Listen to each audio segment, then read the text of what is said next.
let's talk about Nike. Nike is caught in another controversy right now. This week, it pulled its latest sneaker from store shelves before stores could actually sell it. It was Colin Kaepernick who voiced concerns over the shoe's design. The shoe features the Betsy Ross flag as it is known, and that flag is from a time when there were just 13 colonies.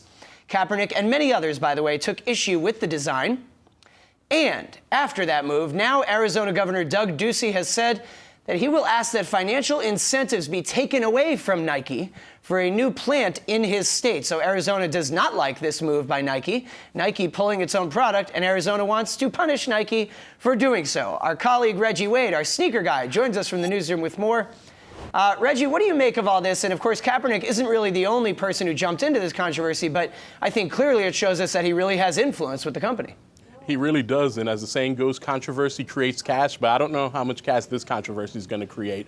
As Colin Kaepernick was in that famous ad last September where he said, believe in something, even if it means sacrificing everything. Well, Nike's sacrificing right now. They have pulled the Nike Air Max 1 Premium Quick Strike from shelves.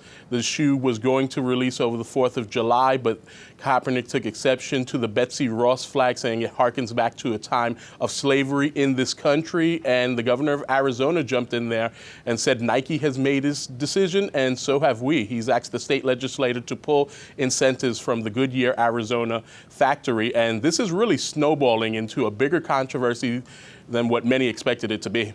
Yeah, and Reggie, I think we all know how this is going to go.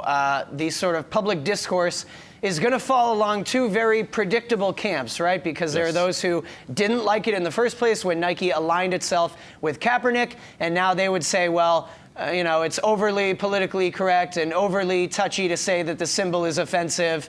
It's kind of the same debate that we see happening still with sculptures and statues all over the country. People say, well, you can't erase history. And then, of course, on the other side, people say, well, we're not trying to erase history, but why should we praise bad people and bad things and hearken back to them?